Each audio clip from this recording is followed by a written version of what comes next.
hate to tell you this, but they're dead because of the fucking... Okay, so I just saw someone else post a video about this, talking about how we don't know what's in the forest and the woods, and I have so many stories about this. First of all, there's a lot of sightings of pale people that are just appearing like from underground or from the mountains in like Peru and Ecuador. And if you know, people who are from Ecuador and Peru are usually a lot darker skinned, and so it's random. Another story I read, one time there was two people, they were in the woods in Peru. They're deep in the woods, they hear music. They go closer to the music, and then they see a cabin. They open the cabin door, and it's like a party in there. There's people dressed completely different, just dancing. And her friend pulled her out as fast as she can because she was, you know, having a bad feeling. She was like, no, we're not going in there. And ever since then, that part of her body that went into the cabin has been completely paralyzed. And they tried going back to look for it, and the cabin's not there. I've seen this stitch like 4 or 5 times now, and everybody's adding their own twist to it. It's like, ooh, there's this place in Yosemite where you can't get prosecuted if you do a murder. Or, ooh, did you hear about the feral people in the park? Or, ooh, it's not just U.S. parks, it's parks all over the world. But I gotta ask why anyone thinks this is like a new concept. Have you read any fairy tales at all? Hansel and Gretel were dumped in the woods by their father to die. When Little Red Riding Hood left the confines of the village and went into the forest to see her grandmother, she met the wolf. And in lots of world mythologies, the woods are the boundary between the physical realm and the spiritual, the people and the fae. Humans are social animals that rely on each other and the things that we've built to survive. So anytime you go into the wilderness, into this untamed land, there's going to be danger. There's nothing new about this phenomena. There's nothing special about U.S. national parks. It's just the reality of being human. This is why if you like hiking like I do, rule number 1 is don't go alone if you don't have to. Rule number 2 is let people know where you're going. And rule number 3 is be prepared. Stay safe out there and stay smart.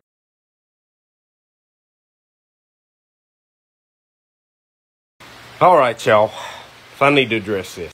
I saw a video that somebody made, stitching this video, and it was talking about the reason that everybody's going missing in the wilderness and in the national parks is because Wendigos and ancient Native American folklore and blah, blah, cave systems. Well, let me break it to you. There's an entire community of people who hunt the backcountry. These areas where y'all are saying people are going missing to never be found. And we have been there a very long time and never saw Bigfoot or your Wendigo or nothing.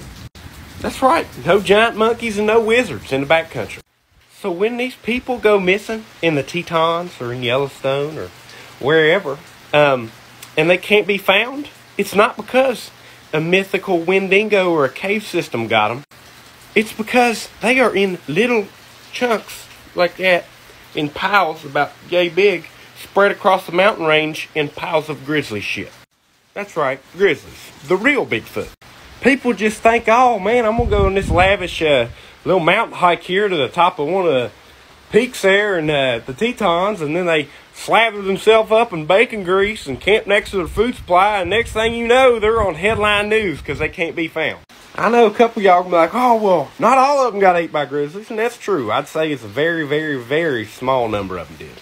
You know what most of them died from? Stupidity. Yep, that's right. Humans are stupid. I don't know when we forgot that. And not only are humans stupid, but it's not that hard to die. When you take people who can barely navigate a city street and then you throw them in God's creation, and they ain't never even seen stuff like that before. This ain't a video game. You don't get a restart after you die, son. So whenever the little adventure seekers or whatever are up there on their mountain trying to get the picture for the gram and they ain't paying attention to that little ledge behind them, it's about a 500-foot fall. It's not that they can't be found. It would take too much money and too much time for a crew to go and search rubble for little pieces of you. They're not going to find your whole body. Don't think y'all realize how many millions of acres there are out there. And when somebody goes back in there, alone or maybe with a group of them, and they all decide to, do something stupid and die, there ain't no, treasure map to mark where the dead body's going to be at, and unless you got some kind of tracking device on you, they ain't going to scour the whole land. You're going to have a mountain burial, and that's just how it's going to be. So let's review. Bears are hungry, and people are stupid, and that's why they die.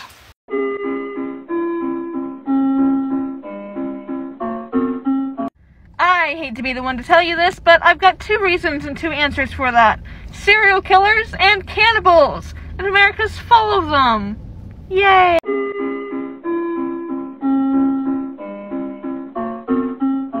So I've actually got a theory on this, and I think it's... So if you look up where people go missing in national parks, it directly correlates to the cave system in the US. This is the picture. You can look it up.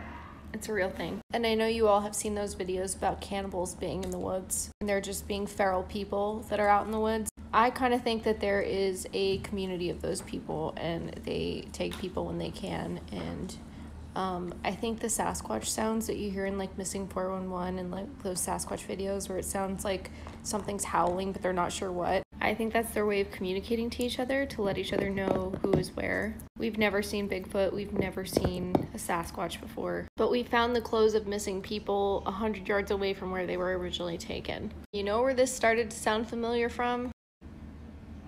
If you've seen this movie, you know.